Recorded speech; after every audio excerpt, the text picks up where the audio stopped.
Halo semuanya, selamat datang di segmen analisa. Kita update terkait dengan kasus yang menimpa Insanul Fahmi dan juga Inara terkait dengan laporan dari Mawa atau Warda Tina Mawa terkait dengan dugaan pasal perzinahan yang dilaporkan ke Polda Metro Jaya.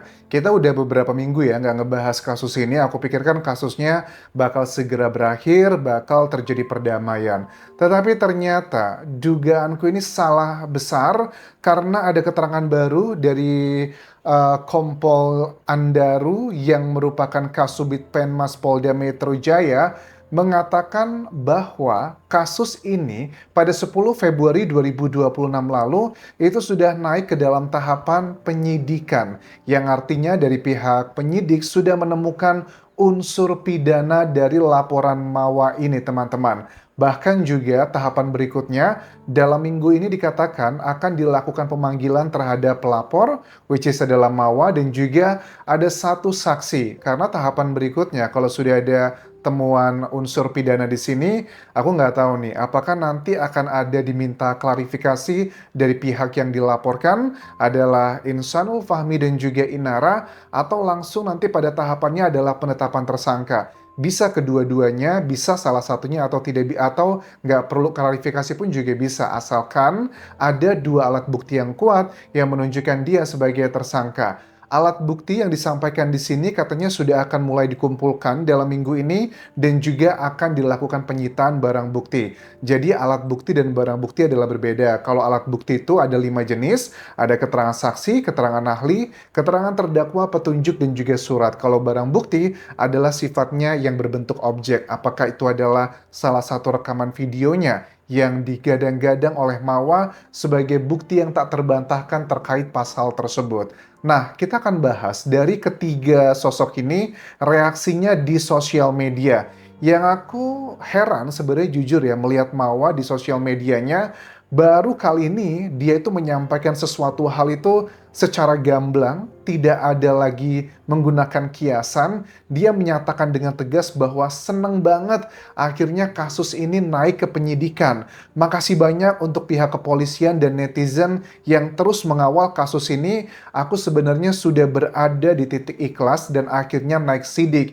Ini tandanya adalah bukti, terbukti dan juga benar. Semoga ini adalah bentuk ikhtiar aku agar tidak ada perempuan di luar sana yang merasakan seperti yang aku rasakan, yang sakit banget. Coba salah satu cuplikannya pada saat dia kegirangan mendengarkan berita laporannya sudah ditemukan unsur pidana dan tahapan berikutnya adalah penetapan tersangka. Iya, alhamdulillah udah naik sidik ya Allah. Alhamdulillah ya Allah. Dari kemarin aku tunggu-tunggu momen itu dan alhamdulillah ini terjadi. Oke, panjang lah videonya, tapi itu adalah momentum kebahagiaan dia. Ini kan kondisi dia lagi di dalam mobil ya, dan dia juga ngerekamnya secara sadar dan kemudian diposting di sosial medianya. Ini sepertinya memang dia sudah kelihatan banget sakit hatinya itu tak terbantahkan dan biasanya memang kalau orang sudah sesakit itu, antara benci sama cinta itu bisa beda tipis banget. Yang dituliskan dalam sosial media Warda Tinamawa adalah tidak pernah terlintas dalam pikiran saya untuk menjatuhkan siapapun. Ketika saya memutuskan untuk melapor, itu bukan karena amarah, bukan karena dendam. Itu adalah keputusan seorang istri yang ingin mengambil haknya secara sah dan bermartabat. Saya percaya bahwa hukum hadir untuk melindungi, bukan untuk menyakiti. Terima kasih kepada pihak kepolisian yang telah menangani laporan ini dengan profesional, objektif, dan penuh tanggung jawab. Dalam proses yang tidak mudah ini, saya hanya ingin berdiri pada tempat yang benar sebagai istri yang syah yang memperjuangkan haknya sesuai aturan yang berlaku. Semoga keadilan selalu berpihak pada kebenaran. Terima kasih atas dukungan dan doa yang terus mengalir. Terima kasih banyak untuk Bapak Ibu Kepolisian Polda Metro Jaya. Komentar dukungan di sosial medianya banyak sekali. Salah satunya dari Umi Pipi bilang bahwa semangat sayangku, Allah terus bersama hambanya yang sabar. Terus doa ya Neng. Ya, ini adalah dukungan-dukungan yang salah satunya yang muncul banyak di sosial medianya Mawa.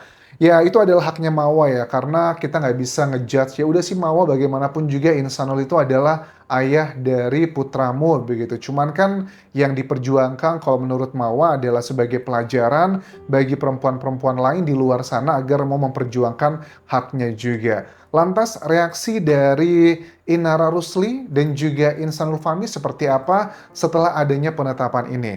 Nah, aku lihat dari Instagramnya mami_starla miliknya Inara Rusli begini. Pertama adalah dia memposting terkait dengan pemberitahuan dimulainya penyidikan. Oh, berarti sama-sama naik sidik ya? Karena kan timnya dari Insanul Fahmi ataupun juga Inara Rusli itu melaporkan terkait dengan illegal access. Ya, kita lihat ya sudah ada beberapa saksi yang diperiksa. Salah satunya adalah dari pihak istri dari supir yang pernah bekerja di tempatnya Inara Rusli. Jadi ditunjukkan sehubungan rujukan di atas dengan ini diberitahukan kepada Jampidum bahwa mulai hari Rabu tanggal 7 Januari telah dimulai penyidikan dugaan tindak pidana setiap orang dengan sengaja tanpa hak melawan hukum mengakses komputer dan atau sistem elektronik. Jadi ini sama-sama dua laporannya naik sidik. Oke, ini adalah strategi yang aku lihat kayaknya dari Inara Rusli juga sangat keras ya. Pasal pengembangan lainnya dengan ancaman pidana 8 tahun dan atau denda maksimal 8 miliar belum termasuk kerugian material dan imaterial. Memang kalau aku lihat Inara banyak sekali kerugiannya di sini, terutama material ya. Karena kan kontrak-kontrak pekerjaannya juga pasti sudah hilang semua. Terus imaterialnya juga suka-suka dia merasa berapa dirugikan. Padahal kalau laporan yang diajukan oleh Mawa itu sebenarnya nggak terlalu berat. Secara hukuman kan pasalnya itu aku cek adalah pasal 284 KUHP tentang perzinahannya di Indonesia, penjaranya maksimal 9 bulan yang menitik beratkan pada persetubuhan oleh orang yang terikat perkawinan. Sementara itu dalam KUHP nasional yang baru, pasal 411, perzinahan mencakup persetubuhan tanpa ikatan perkawinan dan ancaman penjara maksimal 1 tahun. Dan delik aduan kedua pasal ini. Jadi kalau dibandingkan, aku lihat dari postingannya Inara Rusli, nih sekarang kalau aku laporin, aku bisa 8 tahun loh ngelaporin kamu penjara. Tapi kalau kamu ngelaporin misalnya terbukti menjadi tersangka, paling juga cuma setahun, nggak nyampe setahun gitu. Nah, berikutnya disampaikan juga begini, Inara Rusli. Bukan nggak mau minta maaf, tapi saya sudah mencoba untuk minta waktu ketemu langsung untuk sampaikan maaf. Udah meminta beberapa pihak juga untuk menengahi ada bukti, tapi beliau lebih pilih kesibukannya yang baru menjadi artis. Gimana? Seru kan? Katanya kontraknya 50-50 ya sama manajemen saya yang lama. Enjoy the fame ya. Ya memang kepopuleran dari Mawa itu juga sepertinya kayak dejavu bagi Inara Rusli ya, kurang lebih kan ya sama begitulah, mereka dikategorikan dulu awalnya sebagai perempuan yang tersakiti kemudian mendapatkan perhatian masyarakat, tetapi kan yang zongnya adalah kok sekarang Inara Rusli justru malah kayak diputar-balikan gitu loh, justru dia sekarang yang dugaannya malah menjadi orang ketiga tersebut dengan segala macam penjelasan dikatakan bahwa tidak betul adanya perzinahan tersebut karena mereka sudah menikah secara siri. Nah ini nih pertanyaannya adalah sekarang apakah pernikahan tersebut sebelum atau sesudah terjadinya dugaan hal tersebut? Apakah juga dalam hukum di Indonesia nanti pernikahan secara agama dikategorikan masuk perzinahan atau bukan? Ini adalah bagian yang sifatnya tergantung nanti keyakinan dari hakim mau masuknya kemana. Lanjut lagi yang disampaikan di sini adalah Inara, kita nggak akan diwafatkan sebelum diberikan cobaan atau hal yang kita benci. Nanti kalau kalian dikasih cobaan yang pernah kalian benci dan caci, kalian harus hadapi dengan kuat juga ya. Terus dikatakan di sini, udah pernah mundur malah di blow up. Akhirnya disuruh maju sekalian sama MER. Oh kayaknya dugaannya mertua. Aku nggak ngerti, ini ngebahas kasus yang mana ya. Oke, jadi ini adalah respon dari Inara Rusli terkait dengan kebahagiaannya Mawa pada saat laporannya naik ke dalam tahapan sidik yang di penyidikan yang dikategorikan sudah ada unsur pidana. Lantas bagaimana dengan sosok prianya Ihsanul Fahmi? Responnya yang pertama dia mengutip sebuah apa ini ayat atau ungkapan dari hadis ya di sosial medianya Ihsanul Fahmi. Apapun yang kamu lempar akan kembali padamu, maka pastikan yang kamu lempar itu kebaikan agar kebaikan itu kembali padamu. Abuya Habib Ali Al-Kaf.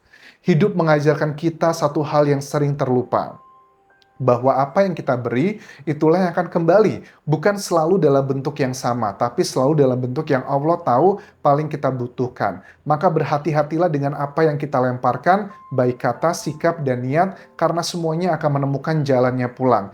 Teruslah memilih kebaikan meski lelah, meski tak dilihat, meski tak dibalas, sebab kebaikan tidak pernah benar-benar hilang. Ia disimpan rapi oleh Allah, lalu dikembalikan di waktu yang paling tepat untuk menguatkan hati yang hampir menyerah. Ini adalah salah satu repostnya ya dari Ihsanul Fahmi.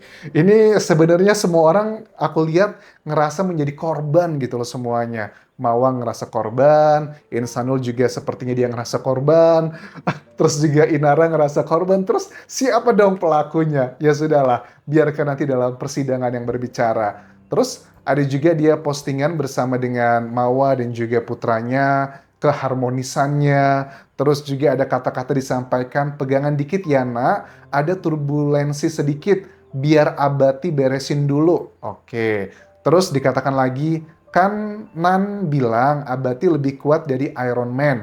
Bener nak, Abati lebih kuat dari Iron Man, Abati mau lawan Thanos dan kawan-kawannya dulu. Nah, jadi kayaknya di sudut pandangnya mereka yang jahat adalah lawannya, begitupun juga sebaliknya, lawannya ngerasa mereka korban, yang jahat adalah lawannya. Jadi semuanya ngerasa korban di sini. Terus ya ini statement yang juga menarik ya. Kamu hanya perlu lebih baik dari hari kemarin, bukan lebih baik dari orang lain. Oke. So, ini menjadi salah satu hal yang aku juga bingung ya. Semua pihak ngerasa adalah korban, ngerasa dimanfaatkan, ngerasa nggak sesalah itu. Dan menurut aku sih ya sudahlah, kedua belah pihak tuh kayaknya ada benarnya, ada salahnya. Kalau dari sisinya Mawa aku lihat ya, Mawa berhak dong, dia nggak mau balikan lagi sama suaminya, dia juga tetap mau melaporkan secara hukum. Nah itu kalau dari sudut pandangnya Inara Rusli, sebenarnya dia pun juga berhak melaporkan terkait dengan illegal access tersebut dengan hukumannya yang jauh lebih besar adalah 8 tahun.